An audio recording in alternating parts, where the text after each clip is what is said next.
Nothing stung more than watching her get ready for the night. She slipped into lingerie and stockings, carefully applied her makeup, and styled her hair.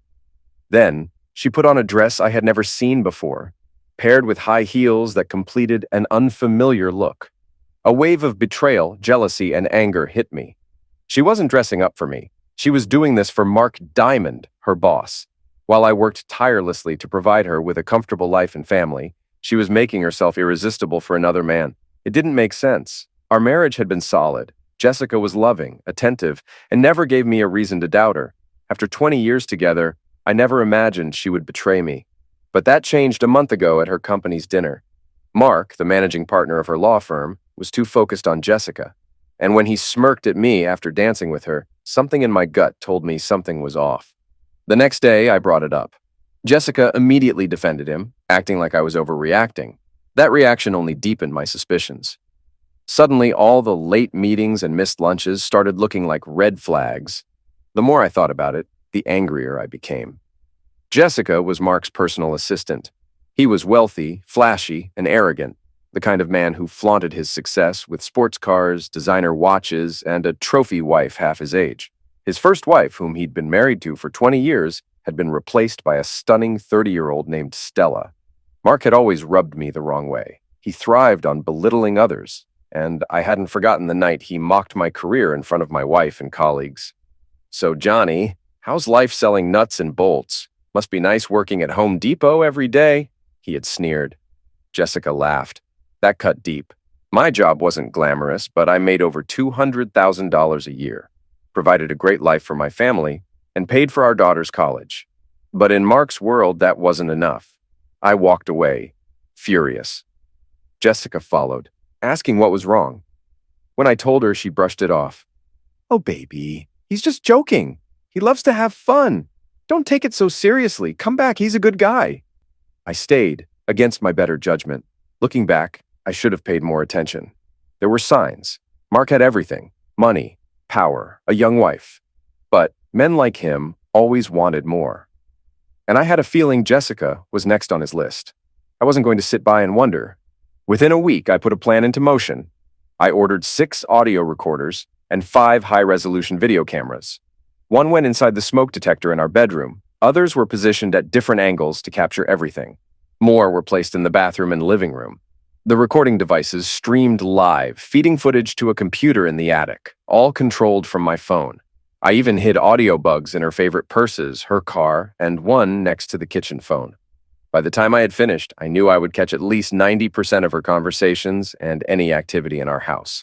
As I packed for a business trip, a bad feeling loomed over me. Jessica, as always, was affectionate, making love to me like she always did before I traveled. She whispered how much she loved me, how much she wanted me. But this time, I wasn't sure if I believed her. Her warmth and affection had always been my anchor, something I never questioned. "I love you so much," she murmured, her voice soft and full of emotion. "Being with you like this means everything to me." Tears shimmered in her eyes as she smiled at me. "I love you too, sweetheart. You're incredible, and I'll love you forever." That night was magical. The connection between us felt so deep, so real, that I almost convinced myself my doubts were ridiculous. There was no way she could betray me. For a fleeting moment, I considered abandoning my plan. Thankfully, I didn't. Instead, I left everything in place and headed out for my 2-night business trip, giving her enough time, if there was anything to uncover. We kissed goodbye, and by 6 p.m., I was on the road for the 3-hour drive to my hotel. As I drove, my mind replayed the past 6 months, searching for signs. Other than those 2 uncomfortable encounters with her boss, the way he smirked at me, his attempt to humiliate me, nothing had changed. A chuckle escaped me as I realized I was probably being paranoid. When I arrived at my hotel, I checked in, settled onto the king-size bed, and powered up my laptop. After scanning my work emails, I clicked the link that connected me to the home surveillance feed. I knew I wouldn't find much, but I wanted to test the system. Fast-forwarding through the last 3 hours, I stopped when Jessica appeared in our bedroom. I slowed the footage to normal speed and watched as she lounged on the bed, making a phone call. At first, I was just admiring her, but then I heard the conversation, one I never expected. "Hey, baby, he's gone. I have the house all to myself." "Yeah, this time it's for 2 nights.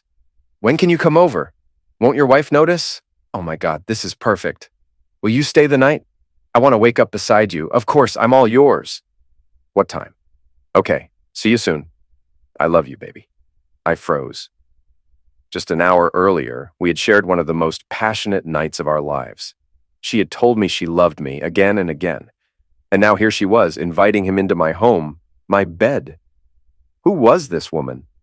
How could she love me like that, then betray me so effortlessly? Was he really coming? I didn't have to wonder for long. Over the next hour, I watched Jessica prepare for him. She showered, slipped into seductive lingerie, styled her hair, applied her makeup, and finished the look with high heels, something she never did for me. Watching it unfold was both torturous and mesmerizing. I had always known she was sensual, but seeing her transform into this seductive, unattainable version of herself, one that was meant for another man, shattered me. Maybe I'd misunderstood. Maybe he wouldn't actually show up. That last shred of hope died when the doorbell rang. Jessica opened the door, and there he was, Mark Diamond, smirking like he owned the world. The camera caught everything as he pulled her into a deep kiss. My stomach turned, and I barely made it to the bathroom before I vomited. "Wow, baby," Mark said, his eyes roaming over her body. "You look incredible. I can't wait to peel that dress off you and have you all night." His words made my blood boil, but the real pain came when Jessica took his hand and led him into our bedroom. I sat in stunned silence, forced to watch as she stripped him down, revealing the kind of chiseled body women admired. My emotions churned, a sick mix of rage, jealousy, and disbelief. Despite everything, I had to admit he was an impressive-looking bastard. My gut clenched as I watched them. The nausea returned, and I barely made it through another round of sickness before forcing myself back to the screen. I should have looked away. I should have shut it off, but I couldn't. For the next hour, I endured their moans, their whispered words, their betrayal. Then came the conversation. Lying in each other's arms, Mark spoke first. "So, he's really gone for 2 nights?" Jessica sighed contentedly. "Yes, you have me all to yourself, baby. I've wanted to wake up next to you for so long." "I love being with you, Jessica," she smiled. "And I love being with you, Mark." He chuckled. "I can't wait to have you over and over again while your husband works his A off. What an idiot." She playfully nudged him. "Be nice, Mark. He's a good man and I love him." "Then why are you here with me?" Jessica hesitated before answering. "Because you're the most attractive man I've ever met. And the closeness, it's unbelievable. But we both have marriages to protect. This makes sense." Mark sighed.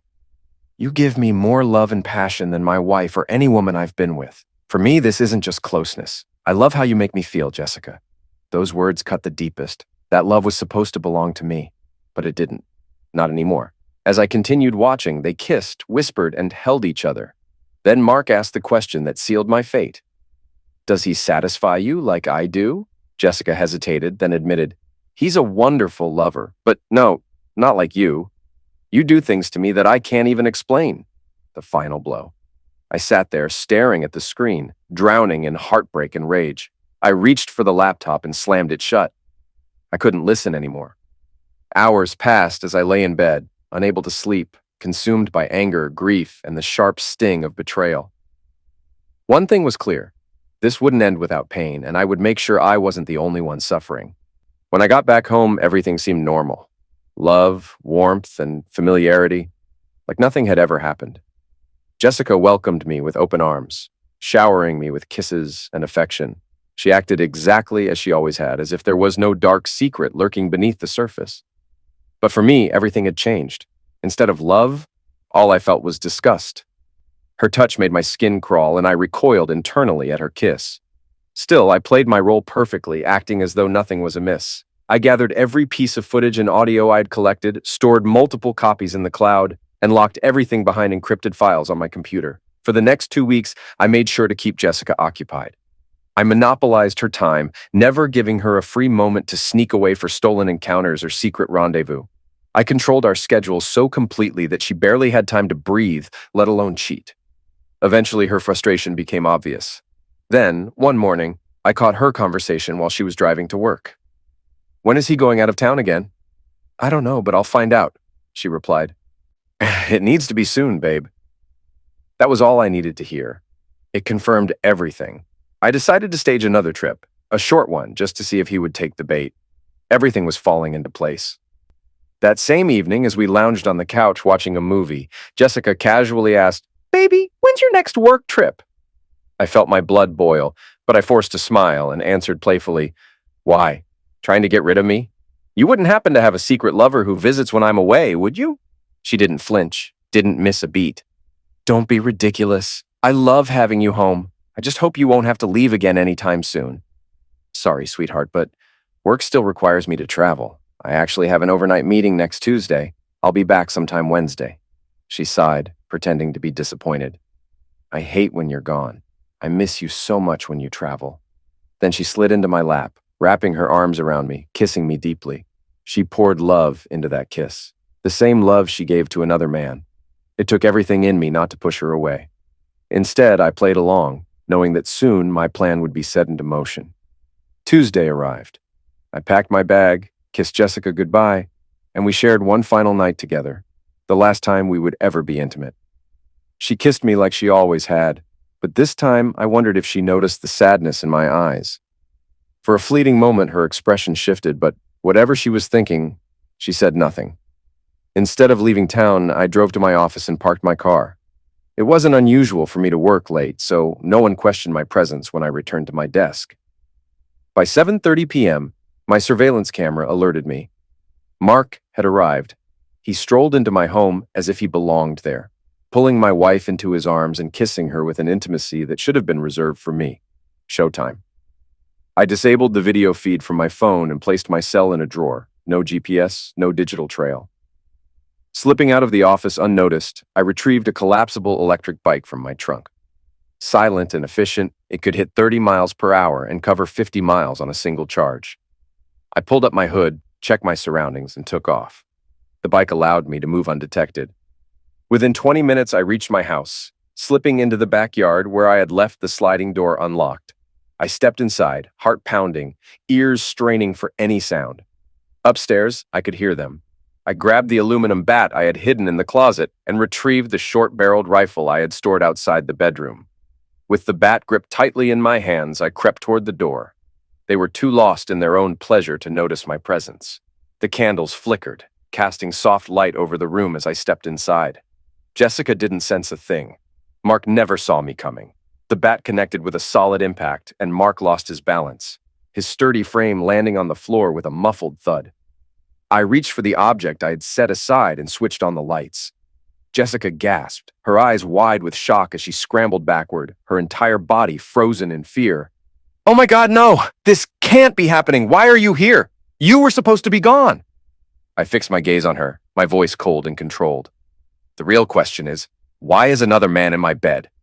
Mark, still dazed, let out a groan, clutching his head where he had been hit. Slowly, he propped himself up against the wall, his face twisting from confusion to panic as he realized the situation he was in. "Jesus, that hurts," he muttered. "What the hell is wrong with you?" "You really need to ask that?" I snapped. "You sneak into my house, sleep with my wife in my bed, and expect me to just let it slide?" He swallowed hard, glancing nervously at the tool. "What are you going to do?" I smirked. "Oh, what's wrong, big guy? You scared?" Jessica was still in shock, her face pale. Mark, however, was now fully alert, his muscles tense as he assessed the situation. "I know everything," I continued. "Every secret phone call, every meeting, every disgusting little betrayal, and now you get to pay for it." Mark's breathing quickened. "Listen, man, if you do something stupid, you're going to prison." I let out a low laugh. "Oh, I don't plan on going alone. If I go down, we all go down. How's that sound?" The fear in his eyes was almost satisfying. Jessica sobbed. "Please don't do this." "Why not?" I shot back.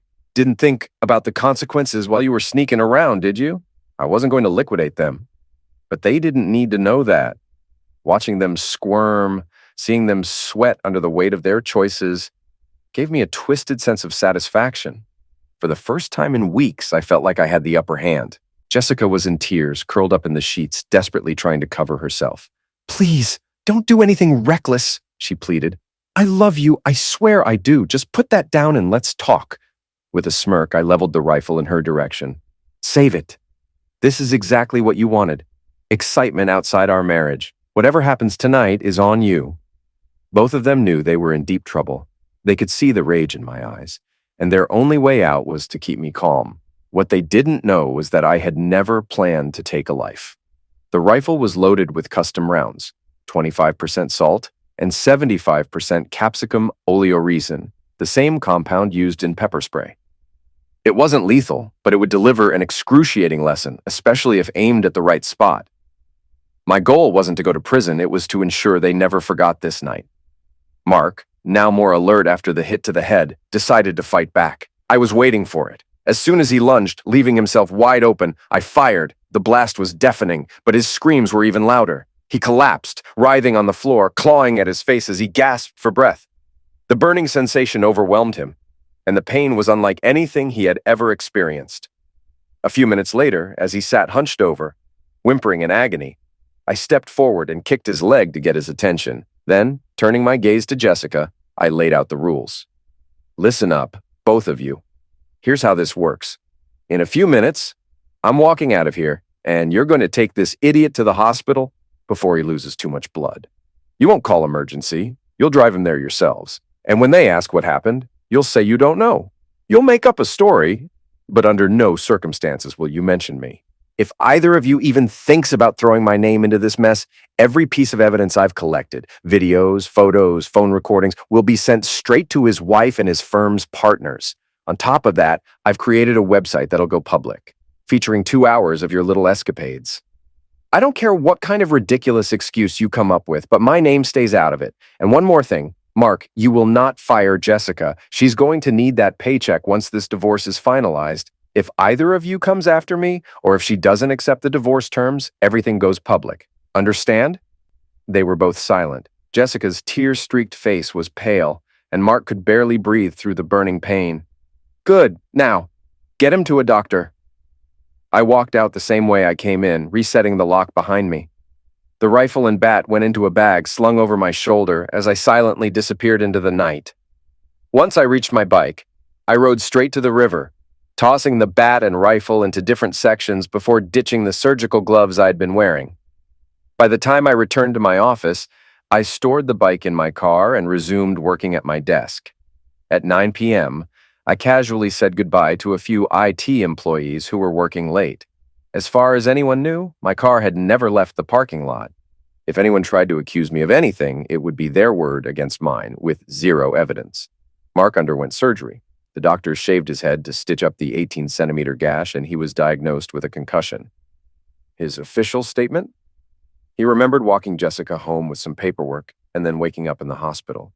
He claimed he never saw anyone, never knew what hit him.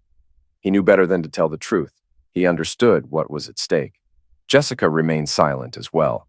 When questioned, she simply said she heard a loud noise, went outside, and found Mark on the ground. She insisted she had rushed him to the hospital because she thought waiting for an ambulance would take too long. Neither of them could explain why he was without clothes, but they stuck to their stories. Unfortunately for Mark, his wife didn't buy it, and soon his personal problems would become much bigger than me. By the afternoon, I had removed every hidden camera and microphone. Everything was uploaded to a secure encrypted cloud, and the devices were destroyed. Any trace of evidence I had of their affair was safely out of their reach. By 6 p.m., Jessica walked into the house and found me sitting in the living room, a bottle of whiskey on the table in front of me. She looked exhausted, drained, broken. I had never seen her like this before. For a split second, I almost felt sorry for her. Then she spoke. Johnny, I know what you saw looked terrible, but you need to understand, I wasn't in love with him. Her voice trembled, her eyes pleading with mine. I know how it seemed, and I know what I said must have hurt you, but you know me. After being intimate, I crave connection. The things I said, those words, they weren't real. I only ever meant them for you. Tears welled in her eyes as she continued. Whenever you were away, I hated being alone. Mark was just there. He kept me company. And yes, things became physical, but it was never about love. It was just closeness. Please, Johnny, you have to believe me. I sat there stunned, unable to believe the excuse spilling from her lips. My mind raced, struggling to process how she could justify what she had done. Jessica, I said, my voice calm but sharp, I've heard everything you had to say. And while you claim that those words of love were meant for me, I know the truth. They were for him. It's over. 20 years of marriage, gone. Because of your choices. Because of him. We'll both have to live with the consequences of what you did. So, congratulations. You've given me a pain I'll never forget. My words dripped with sarcasm. Tears streamed down her face. What do we do now? She whispered. I didn't hesitate. There is no we anymore. You and I are finished. I'll never understand why you did this, and I'll have to live with that forever. Forgiveness isn't an option, but I'll keep my word. I won't expose your affair. Sarah and your parents will never know what you truly are. I'll let you decide how to explain the divorce, but don't you dare make me the villain. If you try, I promise I'll make sure everyone finds out exactly what kind of person you are. I'm putting the house on the market. You need to find somewhere else to stay. Since you're the one who ruined everything, you'll be the one to leave. I'm not asking, I'm telling you. Let me know where to send the divorce papers. Sign them without a fight, or you and your boyfriend will regret it. She buried her face in her hands, sobbing. He's not my boyfriend. I don't love him. Please, isn't there a way to fix this? I know I messed up. I know I hurt you, but I can't live without you. I'll do anything to make this right. Just don't leave me. I shook my head. Jessica, if this had been just physical, maybe, just maybe, we could have tried therapy or taken time apart. But it wasn't just that. You gave him something that was meant only for me. You told him things that made our love meaningless. Those words killed us. They killed everything I ever felt for you. No, I'll never forgive you. I'll never move past this. And once this divorce is finalized, you'll be out of my life forever. She begged for hours, but by morning, she was gone. She moved in with her parents while the house was being sold. That week, the police questioned me, trying to connect me to the incident with Mark. I hired a lawyer, and we shut them down. Unless you have proof, my attorney told them, my client has nothing more to say. With no evidence, no charges, and my rock-solid alibi, they had no choice but to let it go. The official report labeled it a burglary gone wrong. Jessica and her family called constantly, pleading with me to reconsider. She loves you, they said. She's sorry. Please, at least talk to her. Try counseling. Find a way to fix things. I ignored every call. When they showed up at my door, I didn't answer. Eventually, I changed my number. From that moment on, I never spoke to any of them again. Yes, the loss was unbearable. Every day apart from her was torture. But the memory of what she did, of how she gave her love to another man, was something I could never get past. Jessica's life crumbled. At 42, she was alone, living in a tiny one-bedroom apartment, surviving on her salary. The comfortable life she once had was gone. Worse, Sarah and the rest of her family had figured out the truth. They were furious, placing all the blame on her. Her daughter no longer saw her the same way. Her parents were ashamed. Jessica had lost everything. And as for Mark, he had no intention of sticking around. At work, he distanced himself, refusing to acknowledge her beyond what was necessary. His frustration over the fallout from their affair turned into resentment, and soon he pushed her out of his department entirely. Though she kept the same salary, she was reassigned to a mundane administrative role. The prestigious position she once had was gone. Rumors swirled. People whispered behind her back, calling her just another one of Mark's discarded flings. She was no longer respected. With a job she hated, no chance of career growth, no husband, no friends, and no family willing to defend her, Jessica spiraled into depression. She cried herself to sleep night after night, consumed by regret. Every day was a painful reminder of what she had thrown away. Sarah tried to be there for her mother, but the damage was done. She watched Jessica waste away, barely eating, drinking too much, losing weight. No matter how much Sarah tried to help, Jessica refused to pull herself together. "What's the point?" she would say. "Without Johnny, nothing matters." Desperate, Sarah reached out to me for advice. I told her I was sorry for what she was going through, but I made it clear. I would never forgive Jessica, and I would never speak to her again. Meanwhile, Mark's world wasn't faring much better. His wife Stella wasn't one to forgive and forget. She made his life a living nightmare. He was forced into one of the guest rooms, humiliated and constantly reminded of his mistake. She took control, dictating every aspect of their marriage. Then, she started dating younger men, right in front of him. But she never left. She stayed, keeping up appearances for his career, making sure he paid every bill, while she lived her life however she pleased. Mark had lost everything. He had money, sure, but he would never again know the love of a woman who truly cared for him. His infidelity had cost him more than he ever expected, and no matter how much he wanted revenge, No matter how badly he burned with anger toward me, there was nothing he could do. Because in the end, I had already won. That year, an unexpected attack nearly cost me my life. I was out for drinks with my colleagues when a group of men ambushed me outside the bar. They didn't hold back, landing brutal blows until my coworkers rushed out to intervene. By the time the police arrived, my assailants had disappeared into the night. I ended up in the hospital with fractured ribs and 20 stitches. Lying in that hospital bed, I had no doubt who was behind it. Mark had finally made his move. If my friends hadn't been there, I might not have survived. But I wasn't surprised. I had been expecting this. 6 weeks later, after I had healed enough to move without wincing, I made a call to his office. "Mr. Diamond, please," I said to the receptionist. "He's in a meeting. Can I take a message?" "Yes. Tell him to meet me at the French Deli across the street at 1 p.m. this Friday." "I'm sorry, sir, I don't schedule appointments for Mr. Diamond." "Just write it down. Friday, 1 o'clock, French Deli, alone. Tell him Johnny said so. He'll know what it means." I was seated at a corner table, facing the entrance, when he walked in. His expression darkened as he spotted me.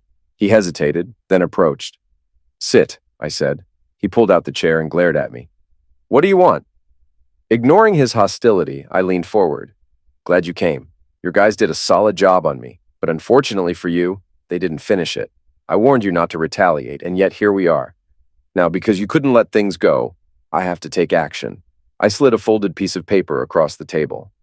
"This is a link to a little website I set up. Don't bother trying to take it down. It's hosted offshore, with 3 backup servers in undisclosed locations. There's no way to erase it." Mark unfolded the paper and frowned. "Check it out when you get back to the office," I continued. "You'll find 2 hours of premium footage starring you. But don't worry, I blurred Jessica's face. She's already lost enough because of you. This is about your sins, not hers." His hands clenched into fists. "You've already destroyed my life," he snapped. "I'll never be the same again. Just stop this before you push me too far." "That's why we're meeting, Mr. Diamond," I said calmly. "To put an end to this. You took the most important person in my life. You shattered a 20-year marriage. And then, when I walked away, you still came after me." "Well, now it's my turn." His shoulders tensed. "What do you want?" "2 things, non-negotiable. First, you end all retaliation against me, my family, and Jessica. No more games, no more attacks, no more interference. Second, you will wire $1 million into this account by Friday at 9 p.m. Consider it compensation for the lawsuit I could file against you. This is a fraction of what I could take from you in court, and we both know it. Call it a gift." He exhaled sharply. "And if I agree, how do I know you won't release the footage anyway?" I met his stare. "You don't. You'll have to trust me. But here's what I can promise you. If you don't pay, that site goes live. By Saturday morning, your firm, your wife, your kids, and every client you've ever had will have access to your little home movie. You ended my happiness, Mark. If you refuse, I'll make sure you suffer for the rest of your life." The deal was made. The money was transferred. The house was sold and assets were divided. Jessica had enough to live comfortably as long as she worked or found someone new. She kept her job, part of my arrangement with Mark, but he never treated her the same again. Her life never recovered. Jessica never remarried. She barely dated. Regret clung to her like a shadow. She had lost the man she once believed would be hers forever, and the weight of that realization never left her. Years passed and depression took hold. She became withdrawn, isolated, a shell of the woman she used to be. By the time she neared 50, her health had deteriorated. The vibrant, confident person I had once loved was gone. The day she died, only Sarah was there to scatter her ashes. As for me, I worked for several more years before retiring to a quiet town by the ocean. I remarried, a kind woman who made me laugh, someone I connected with both mentally and physically. She was good to me. But I never felt that once-in-a-lifetime love again. Jessica had been that love, and she had destroyed it. Sarah and I remained close. She was the only link to my past that I held on to. We spoke every day, though she rarely mentioned her mother. She knew the wounds had never fully healed. When I heard of Jessica's passing, I felt an unexpected mix of sadness and relief. Her death marked the end of something long buried, a pain I had carried for too many years. And though I mourned the woman she used to be, I finally felt free.